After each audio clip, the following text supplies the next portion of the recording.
This is Salt's YouTube channel where we have fun conversations about things that matter to Christians. So settle in, put the kettle on, and join me, Lauren Windle, and Rachel Cottle for some fun chat. Okay, so within dating, there's quite often different like landmarks that people are like hitting. There's like the third date rule in the world. And oh right, yeah, in the world, yeah. In the world. I was like, gosh, what's the Christian third date rule? Holding hands? Okay, go on. And like different landmarks you hit, like becoming exclusive or like being boyfriend and girlfriend and then engagement or married or moving in together. There's all those different landmarks. And the world has an order or things that people do in a certain order. Is there an order for Christians? Yeah. What would that be?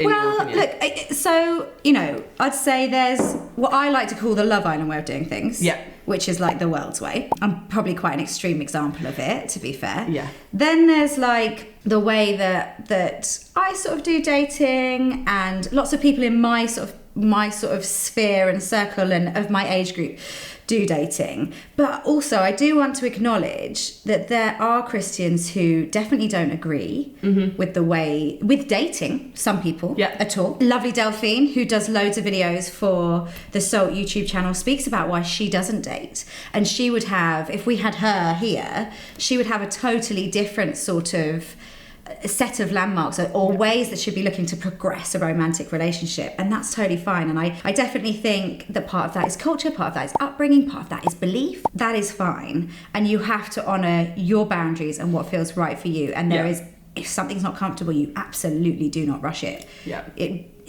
Particularly when it comes to intimacy, physical, emotional, spiritual, mental. So that said, what feels like a good pace and good landmarks for me when I'm enjoying someone's company, so you go on your first date or first couple of dates, the moment there's been anything physical, if we've kissed or something like that, as far as I'm concerned, we're completely exclusive, and I would not go on a date with anyone else. That doesn't necessarily mean I sat them down and had a conversation with them, but to my mind, that is sufficient contact that I'm not looking to pursue things in other places. So there's that. I guess what we see in the church circles is that people will start dating, they will then decide privately that they're not going to date anyone else, and that may be sort of like at 3 dates or first date or once they've kissed or whatever in there, or sometimes it just doesn't feel right. You're investing a lot in somebody, so to distract yourself with somebody else actually just doesn't feel very honouring, and that's totally fine. And then later down the line they'll sit down and have an actual conversation with the other person where they'll say, I'd like to be clear that I'm not dating anyone else, and I'd like it that you didn't as well. And that's what we'd sort of call the exclusivity phase. So you started getting to know each other, exclusivity phase, and then your boyfriend and girlfriend would be the next stage after that. That is how lots of people do it. As far as I'm concerned, once you've said you're exclusive, it's semantics. You are boyfriend and girlfriend. I've had this debate with a friend of mine who's like, oh, but there is a different mindset. If you're seeing someone exclusively, they're not like interwoven into your life. You're still meeting up once, twice a week for a date. Whereas by the time someone's your boyfriend or girlfriend, you really know them and you're building with them and you're starting to think in other directions and more seriously. I don't know. I think that we really overcomplicate these things. And I see it now on like Love Island and stuff, where they're like, they say, we're talking, we're getting to know each other. Then there's, you're closed off to other people. Oh, that's new. I haven't heard that one. Closed off is like the sort of Love Island equivalent of exclusive. Oh, and they say I love you before they say exclusivity. Wild.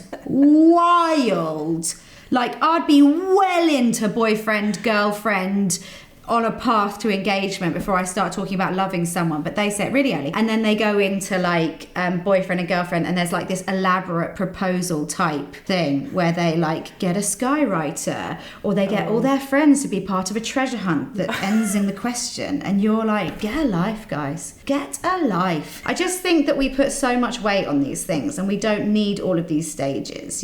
Get to know someone when you know you want to just be dating them and see how it goes. Doesn't mean you have to propose. It just means that you have to be clearly communicate to them that you have that connection. when you date, what feels ideal in terms of stages, and provided both of you are getting on very well and you're in secure places and things like that, what feels like a great, comfortable timeline? If we're talking ideals for me, for you personally, the other person, we don't know who the other person is, so we can't take their opinion into account at the moment. No. So say they just happen to absolutely agree with you and everything. Yeah, exactly. How would that go? First date, and then I think for me at third date, I wouldn't be seeing anyone else. Or if you had kissed sometime between first and third, or do you think that's unlikely? I think for me that's unlikely. I wouldn't introduce physical intimacy until we were boyfriend and girlfriend. Ooh, for me, personally. Okay. Yeah. So first to third date, I think it's you're getting to know each other. You're trying to work out whether this is okay. We want to travel forwards with this. Kind of around third date, I'd be like, okay, are we having that conversation? And then at that point, I'd be like, okay, maybe potentially 1 or 2 dates after that before boyfriend and girlfriend, but not much after that. I'd be like, okay, let's just name it.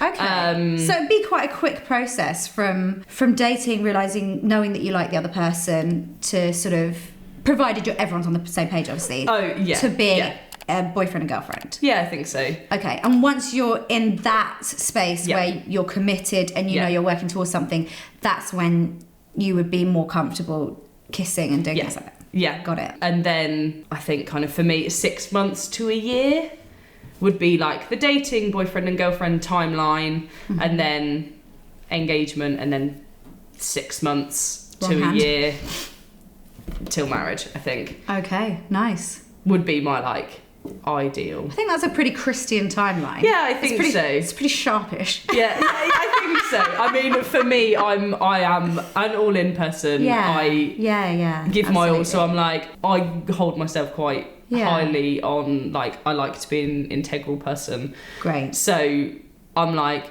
if I've said something, that's especially when it comes to romantic things, that's where we're going, that's what I've said. We're slightly different, I would say, on that, which is funny because we're different ages. There's a sort of 10 years in between us, but I would still say I would pace myself more than that. But maybe that's because I've rushed into a few relationships and realised quite quickly that what I thought was going to be right was definitely not. So maybe I'm a little bit gun shy. But I'd say over the course of a month, I would want to be dating someone. I don't mind kissing pre-boyfriend and girlfriend, but as I said, I certainly wouldn't be doing that with multiple people. Oh yeah. People always ask me, can you kiss on the first date? And I'm always like, yeah, if it feels right. I literally don't do that. If it felt right, I would, but it tends, if I'm dating someone, it tends to be around a third date that I would end up kissing them anyway. So I really talk a good talk there, but nothing to back it up. And then from then on, to my mind, I'm certainly not seeing anyone else, and I would hope that they wouldn't be as well, and I would bring that up in time. But I'd say by about a month or so, I would want to be talking boyfriend and girlfriend. Yeah. I think boyfriend and girlfriend all 4 seasons, so I wouldn't want to have a conversation about marriage until the 1 year mark. Okay. And then say we were getting engaged once we've been together a year, 3 months or something. Then once you're engaged, that is like the Usain Bolt of all sprints. If you're going to do it, get it done. I do not need an engagement. I've worked for a wedding planners. Can turn that around in 2 weeks, love. The only thing holding me back is reading the banns, you know?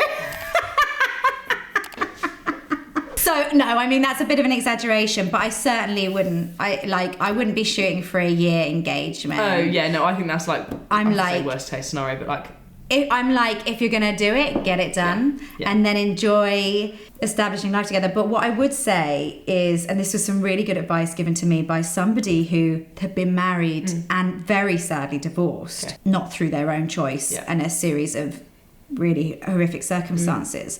And their advice to me was really enjoy dating. Yeah, I've been told that. There's this tension around it to get through to the next stage, right? Yeah. And actually, she said, once you're engaged, you're planning a wedding.